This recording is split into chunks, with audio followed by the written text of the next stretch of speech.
금요일에는 반도체가 무너졌는데 월요일에는 다시 폭발했어.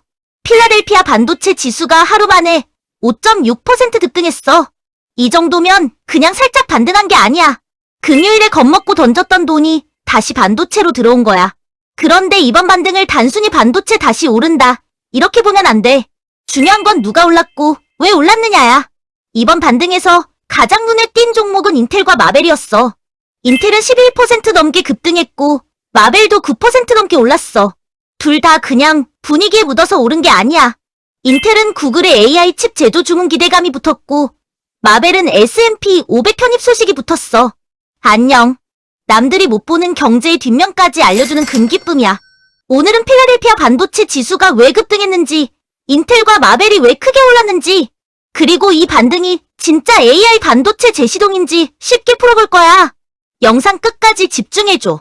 금요일 폭락 다음 날 반도체가 다시 살아났다. 6월 8일 미국장에서 필라델피아 반도체 지수가 5.6% 급등했어. 나스닥도 0.86% 올랐고 S&P 500도 0.30% 상승했어. 반대로 다우지수는 소폭 하락했어. 이 흐름만 봐도 알 수 있어. 시장 전체가 다 같이 폭등한 게 아니야. 특히 기술주와 반도체 쪽으로 돈이 다시 들어온 거야. 금요일에는 분위기가 완전히 달랐어. 브로드컴 실적 이후 AI 반도체 기대치가 너무 높아졌다는 불안이 커졌고 반도체주가 크게 밀렸어. 그날 시장에서는 반도체 섹터에서 시가총액 1조 달러 가까이 날아갔다는 말까지 나왔어. 그런데 월요일에는 반대로 필라델피아 반도체 지수가 강하게 튀어올랐어. 이건 시장이 AI 반도체를 버렸다는 뜻이 아니야. 금요일에는 너무 비싼 종목을 던졌고 월요일에는 다시 재료가 있는 종목을 골라 산 거야. 인텔이 11% 넘게 오른 이유. 이번 반등에서 가장 강한 뉴스는 인텔이었어. 로이터는 구글이 2028년 납품을 목표로 TPU 300만 개 이상을 인텔에 맡겼다는 보도를 전했어. TPU가 뭐냐면 구글이 자체적으로 만든 AI용 반도체야. 엔비디아 그래픽 처리 장치가 여러 회사가 쓰는 대표 AI 칩이라면 TPU는 구글이 자기 서비스와 클라우드에 맞게 만든 전용 AI 칩이라고 보면 돼. 구글이 이 칩을 인텔에 맡긴다는 보도가 나온 거야. 이게 왜 인텔의 큰 뉴스냐면 인텔은 오랫동안 반도체 제조에서 자존심을 구겼어. 세계 최첨단 반도체 제조는 대만 TSMC가 꽉 잡고 있었고 인텔은 파운드리 부활을 계속 외쳤지만 시장의 의심이 컸어. 그런데 구글 같은 초대형 고객이 300만 개 이상 주문을 맡긴다는 뉴스가 나오면 이야기가 달라져. 시장 입장에서는 이렇게 보는 거야. 인텔 파운드리 진짜 고객 잡는 거 아니야? AI 칩 제조가 TSMC 한 곳에만 몰리는 구조가 바뀌나? 미국 빅테크가 미국 반도체 제조를 다시 밀어주는 건가? 이 질문이 붙으면서 인텔 주가가 크게 튄 거야. 여기에 엔비디아도 인텔 기술을 백업 제조 옵션으로 검토하고 있다는 보도가 같이 나왔어. 아직 엔비디아 주문이 확정된 건 아니야. 하지만 시장은 이런 가능성만으로도 반응해. AI 칩 수요가 너무 커지다 보니 구글과 엔비디아 같은 회사들이 TSMC 말고 다른 제조 옵션도 찾기 시작했다는 신호로 본 거야. 인텔 뉴스가 반도체 지수에 더 중요한 이유. 인텔 뉴스는 인텔 하나만의 호재가 아니야. 이건 AI 반도체 공급망이 바뀔 수 있다는 뉴스야. 지금까지 시장은 AI 반도체를 볼 때 엔비디아를 가장 먼저 봤고 제조는 TSMC를 거의 절대 강자로 봤어. 그런데 구글이 자체 AI 칩을 인텔에 맡긴다는 이야기가 나오면 그림이 넓어져. AI 칩은 엔비디아만 있는 게 아니고 제조도 TSMC만 있는 게 아닐 수 있다는 거야. 이게 인텔을 다시 보게 만든 이유야. 물론 조심할 부분도 있어. 보도된 납품 시점은 2028년이야. 당장 올해의 매출로 바로 찍히는 뉴스는 아니야. 그리고 인텔이 실제로 수율과 품질을 증명해야 해. 반도체 제조는 말로 되는 사업이 아니야. 고객이 맡겼다고 끝나는 게 아니라 제때 만들고 불량률을 낮추고 대량 생산을 안정적으로 해야 해. 그래도 시장은 가능성을 먼저 가격에 반영해. 인텔이 그동안 잃어버린 신뢰를 조금이라도 되찾을 수 있다는 기대가 붙었기 때문에 11% 넘게 오른 거야. 마벨이 9% 넘게 오른 이유. 이번 반도체 반등의 또 다른 주인공은 마벨이야. 마벨은 S&P 500 지수에 새로 편입된다는 소식에 9% 넘게 급등했어. S&P 500에 들어간다는 게 왜 중요하냐면 이 지수를 따라가는 돈이 엄청나게 많기 때문이야. 인덱스 펀드와 ETF는 S&P 500 구성 종목을 담아야 해. 그러면 마벨이 지수에 들어갈 때 그 종목을 새로 사야 하는 자금이 생겨. 쉽게 말하면 이런 거야. 학교에서 갑자기 인기반에 들어가면 그 반 명단을 따라가는 사람들이 자동으로 너를 보게 되는 것과 비슷해. 마벨은 원래도 AI 데이터 센터 수혜주로 강하게 주목받고 있었어. 최근에는 맞춤형 AI 칩과 데이터 센터 네트워크 기대가 붙었고, 젠슨 황이 마벨을 강하게 언급한 뒤 시장의 관심도 더 커졌어. 그런데 여기에 S&P 500 편입이라는 강제 수급 재료가 붙은 거야. 그래서 주가가 크게 뛴 거야.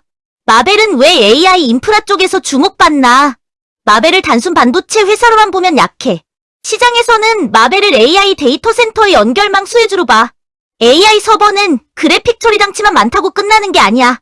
서버 안에서 그리고 데이터 센터 안에서 엄청난 데이터를 빠르게 주고받아야 해.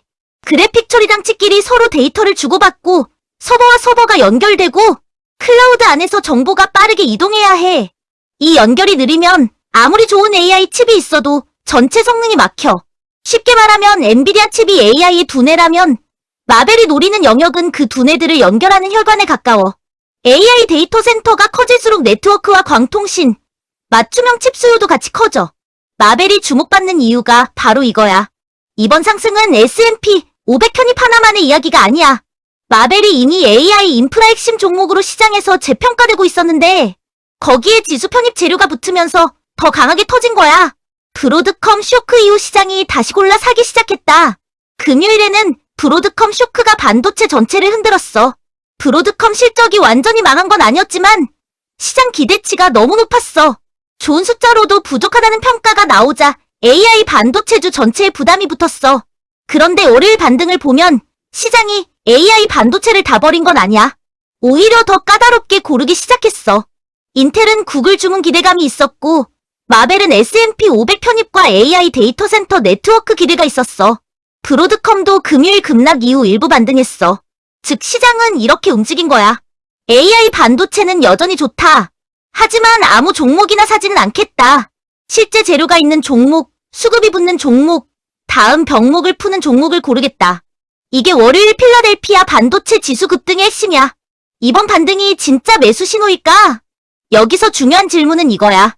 이번 반등이 진짜 추세 재개일까? 아니면 금요일 폭락 뒤 기술적 반등일까? 둘 다 가능성이 있어.